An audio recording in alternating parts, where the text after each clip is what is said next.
Welcome back friends. Now हम इस lecture में शुरू करेंगे details about refrigeration and air conditioning. हम पूरे सिलेबस में डिटेल्स में रेफ्रिजरेशन पढ़ेंगे और एयर कंडीशनिंग सिस्टम पढ़ेंगे। ओके, तो आज से शुरू करते हैं हम रेफ्रिजरेशन। इससे पहले वाले लेक्चर में हमने बेसिक प्रॉपर्टीज पढ़ी थी, जिसके अंदर pressure, temperature, volume, densities, enthalpy, entropies, उसका हमने बेसिक्स में अंदर समझा कि क्या क्या चीज होती है उसमें। तो आइए शुरू करते हैं डेफिनेशन ऑफ रेफ्रिजरेशन। राइट, होता क्या है वैसे refrigeration? Refrigeration is a process to remove heat from lower substance and throw it into outer substance. Right, तो शुरू करते हैं वैसे। सपोज ये एक रूम है, रूम का टेम्परेचर वैसे T1 है और ये सराउंडिंग्स है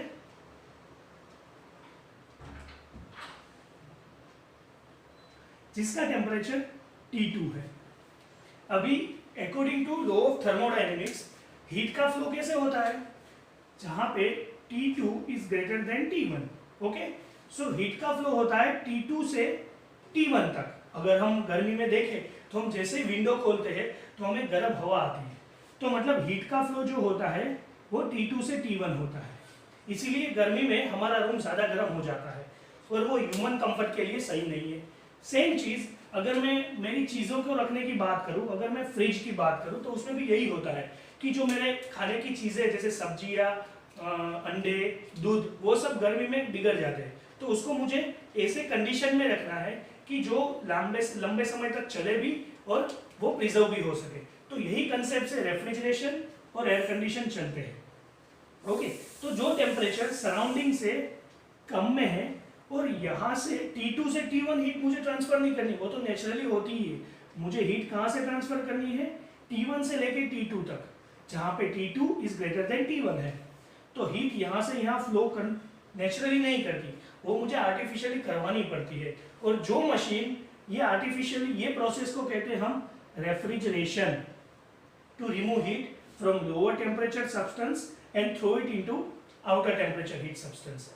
राइट, एंड जो ये प्रोसेस को कहते हैं हम रेफ्रिजरेशन। ओके, और जो मशीन इस पे काम करता है उसे हम बोलते हैं रेफ्रिजरेटर। तो हमें वैसे कंसेप्ट पता चल गया कि रेफ्रिजरेशन काम कैसे करता है। ओके, अभी हम देखते हैं रेफ्रिजरेशन की डेफिनेशन तो हमने देख ली। अभी हम देखते हैं कि यूनिट ऑफ रेफ्रिजरेशन, मतलब हर एक चीज का एक यूनिट होता है। तो वैसे unit of refrigeration,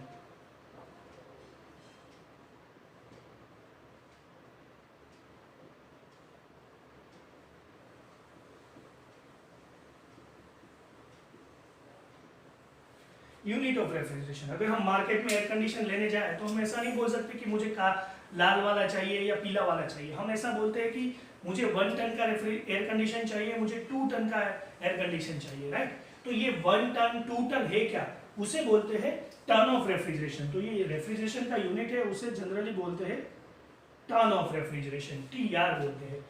1 TR means 1 ton of refrigeration, 2 TR mean 2 ton of refrigeration, 1.5 TR mean 1.5 ton of refrigeration.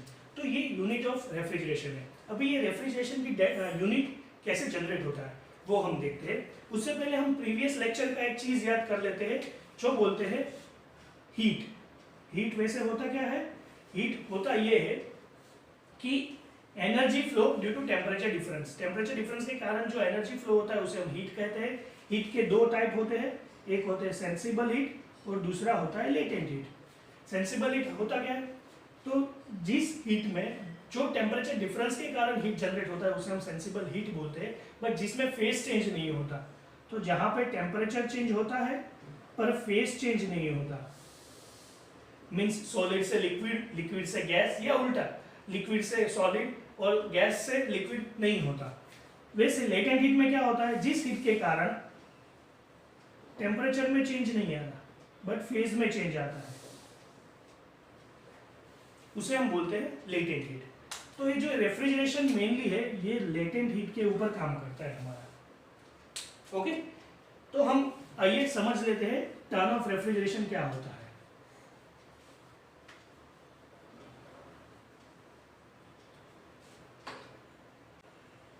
amount of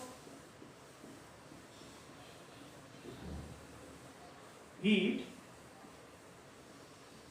required to melt or to convert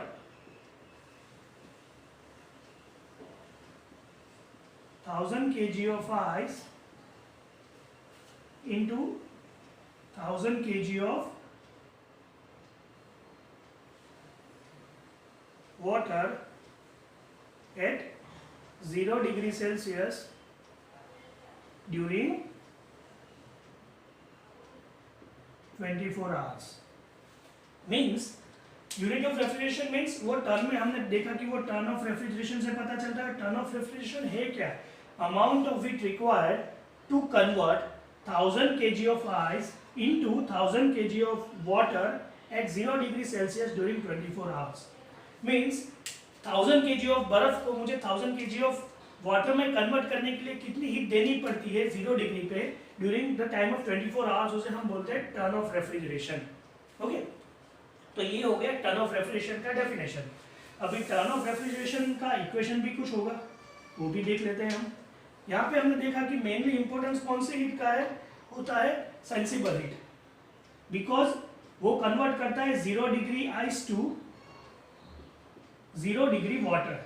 so 0 degree ice to 0 degree water means phase change हुआ but temperature change नहीं हुआ, तो हम उसे बोलते हैं, sorry यहाँ पे लेटेंट हीट आ गया. लेटेंट हीट का काम है, सेंसिबल हीट का काम नहीं है.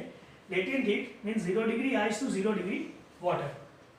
ओके, अभी हम लेटेंट हीट की बात करते हैं, तो लेटेंट हीट होता है mass into latent heat of water जो भी है. ओके, सो मास कितना है 1000 और लेटेंट हीट कितना है 335. वैल्यू क्या है 335 यूनिट किलो जूल पर केजी. मीन्स 1 kg मुझे पानी को बर्फ में कन्वर्ट करना है या 1 kg ऑफ बर्फ को मुझे पानी में कन्वर्ट करना है, तो मुझे 335 किलो जूल एनर्जी की जरूरत पड़ेगी. ओके, ये कितना टाइम है 24 आवर्स. तो यहाँ पे मैं 24 आवर्स लिख देता हूँ. आवर्स को मिनट में कन्वर्ट करने के लिए मुझे 60 से मल्टीप्लाई करना होगा. तो ये पूरा अगर मैं सिंपल फॉर्म दूंगा तो होगा 210 किलो जूल पर मिनट. 210 किलो जूल पर मिनट. अगर मुझे इसको और भी सेकंड में कन्वर्ट करना है तो मैं 60 में जाऊंगा और हो जाएगा मेरा 3.5 kilowatt. Joule per second means watt. So ये हो गया टर्न ऑफ रेफ्रिजरेशन. हम एक बार क्विकली देख लेते हैं टर्न ऑफ रेफ्रिजरेशन होता क्या है.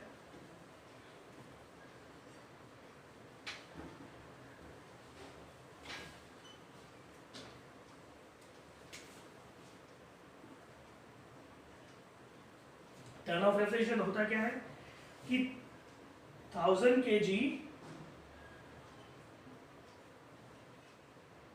1000 kg ऑफ वाटर को या 1000 kg ऑफ आइस को मुझे 1000 kg ऑफ वाटर में कन्वर्ट करना है.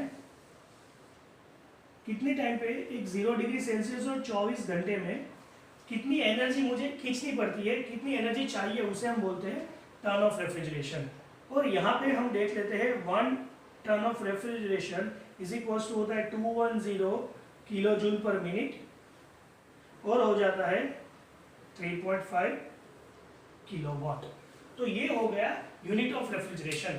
हमने देख लिया क्या होता है यूनिट ऑफ रेफ्रिजरेशन. अभी हम आराम से लिख सकते हैं एग्जाम में क्या होता है unit of refrigeration. That is very important concept to understand refrigeration और air conditioning in details. Okay,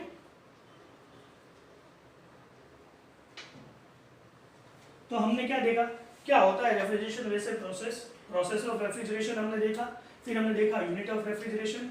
अभी हम देखते हैं ये रेफ्रिजरेशन का कंसेप्ट कहाँ से आया. मतलब किसी ने तो कंसेप्ट ढूंढा होगा, कंसेप्ट ऑफ रेफ्रिजरेशन. वैसे हमने थर्मोडायनेमिक्स में 4 लॉ पढ़े थे. 0 law, first law, second law, third law. Right, उसमें से सेकेंड लॉ वेरी इंपॉर्टेंट है जो हमें हीट की बारे में बताता है. Second law of thermodynamics, second law of thermodynamics basically 2 statement देता है. एक तो होता है केल्विन प्लैंक और दूसरा होता है क्लोसियस। केल्विन प्लैंक स्टेटमेंट से हमें मिलता है हीट इंजन का कंसेप्ट। अगर हम डिटेल में देखेंगे केल्विन प्लैंक तो हमें पता चल जाएगा कि ये कंसेप्ट हीट इंजन देता है, और क्लोसियस स्टेटमेंट से हमें पता चल जाता है हीट पंप या तो रेफ्रिजरेशन का कंसेप्ट, राइट। तो ये कंसेप्ट आया इधर से, सेकंड लॉ ऑफ थर्मोडायनेमिक्स से। अभी हम देखेंगे डिटेल में क्या होता है हीट पंप, क्या होता है हीट इंजन।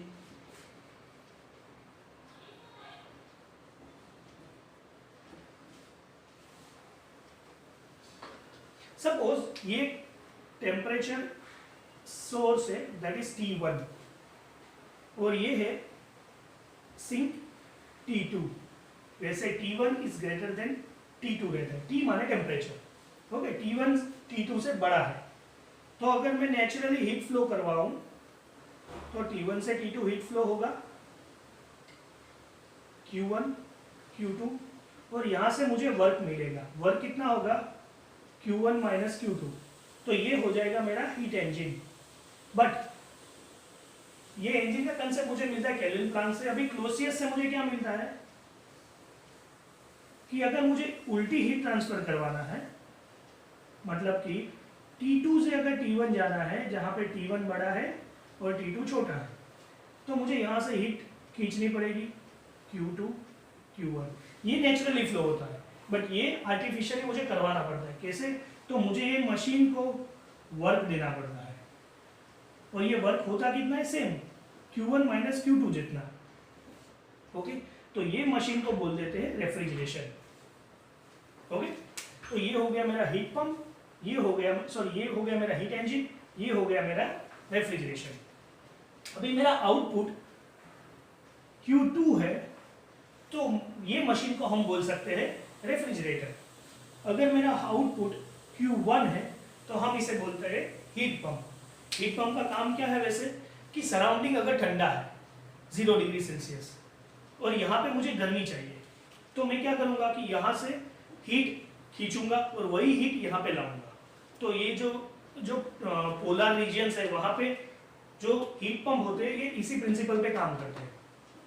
और रेफ्रिजरेटर्स जो नॉर्मल ट्रॉपिकल एरियाज है यहाँ पे हम यूज करते हैं कि सराउंडिंग से और ठंडा करना है मुझे चीज़, ओके। और ये है नॉर्मल हीट इंजन जिसपे हम काम करते हैं, जो हमारे व्हीकल्स वगैरह चलते हैं। तो ये हो गया कंसेप्ट ऑफ रेफ्रिजरेशन। अभी ये कंसेप्ट, ये मशीन आया तो मशीन की कुछ परफॉर्मेंस होता है, कुछ एफिशिएंसी होती है।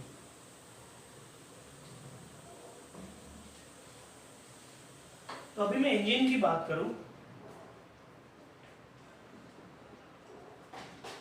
इंजन वैसे ये टेम्परेचर T1 है, ये टेम्परेचर T2 है।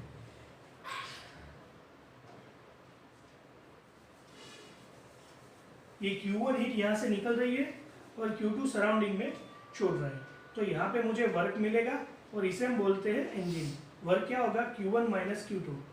तो ये मशीन है, मशीन की एफिशिएंसी होगी क्या होगी? Output by input. आउटपुट वैसे मेरा क्या है? वर्क, और इनपुट क्या है? Heat supplied. तो ये हो गया efficiency of heat engine. But अगर मैं रेफ्रिजरेशन की बात करूं तो उसका रिवर्स है। T1 T2 हीट हम ऑब्जॉर्ब करते हैं यहाँ से और छोड़ते हैं सराउंडिंग्स में, तो ये होता है Q2, ये होता है Q1। और यहाँ पे मुझे वर्क देना पड़ता है जो होता है मशीन से, वैसे भी कंप्रेसर से हम देते हैं वैसे VCR साइकिल में, वो हम आगे डिटेल में देखेंगे। तो वर्क क्या होता है? Q1 minus Q2, okay. सो अभी हम यहाँ पे COP होता है, COP माने coefficient of performance.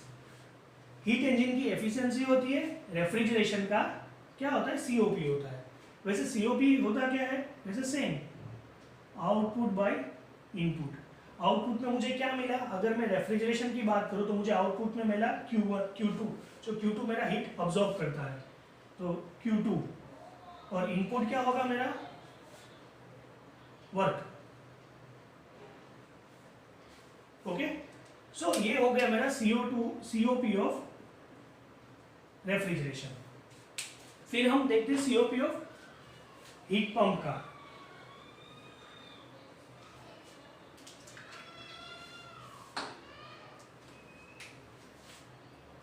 Heat pump में सेम चीज होती है, T1 T2 T1 greater than T2, इधर T1 ग्रेटर देन T2, और यहाँ से हम हीट लेते हैं that is Q1 that is Q2, यहाँ पे वर्क लेते हैं Q1 माइनस Q2 जितना।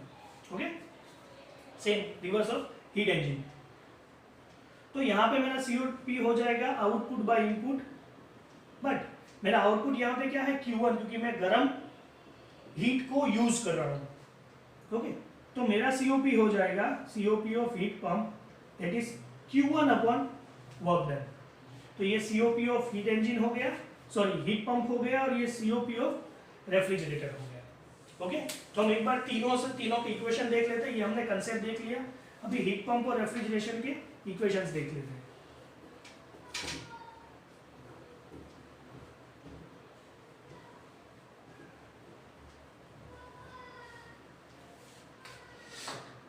हीट पंप, रेफ्रिजरेटर और हीट इंजन। हीट पंप में क्या होता है, सराउंडिंग तीनों में सेम रहता है, T1 is greater then T2, T1 is greater then T2, T1 is greater then T2। But यहाँ पे COP क्या होगा, Q1 upon work supplied means Q1 upon Q1 minus Q2, that is COP of heat pump. अभी refrigeration का देखते हैं, COP of refrigeration means Q2 upon work supplied Q2 upon Q1 minus Q2, that is COP of refrigeration. और last में होता है heat engine का, तो हीट इंजन की एफिशिएंसी आती है, यहाँ पे परफॉर्मेंस नहीं आता। Efficiency is equals to same output by input. Output क्या होता है, मेरा वर्क मिलता है, और इनपुट में क्या है, हम हीट देते हैं, तो होता है Q1 minus Q2 upon Q1। तो ये तीनों की एफिशिएंसी और COPs हमने देख लिए। तो ये कंसेप्ट कहाँ से आया, कंसेप्ट के बाद हमने COP के इक्वेशन डिराइव कर लिए, तो फाइनली हमने रेफ्रिजरेशन का COP देख लिया क्या होता है वैसे COP।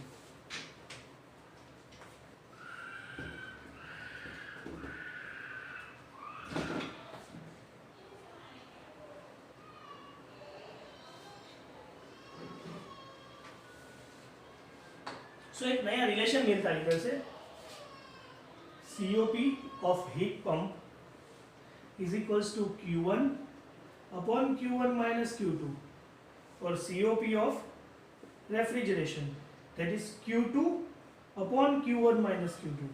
अगर मैं इन दोनों को समेशन एडिशन करवाऊं तो COP of heat pump minus COP of refrigeration, मैंने दोनों को सब्सट्रैक्ट किए, तो मिलता क्या है Q1 upon Q1 minus Q2 bracket में Q2 upon Q1 minus Q2।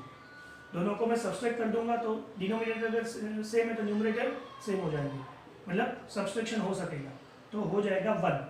तो मुझे एक नया रिलेशन मिला, COP of heat pump minus COP of refrigeration is equals to 1। Okay, तो ये हमने कंसेप्ट देख लिया, COPs देख लिया हीट पंप रेफ्रिजरेशन के, और एफिशिएंसी हमने हीट इंजन की देख ली। वो कहाँ से आया, बोले सेकेंड लॉ ऑफ थर्मोडायनेमिक्स से। तो यहाँ तक हमें सब क्लियर है। एक छोटे से एग्जांपल से हम इसका न्यूमेरिकल सॉल्व करते हैं कि कैसे ये इक्वेशन काम करता है।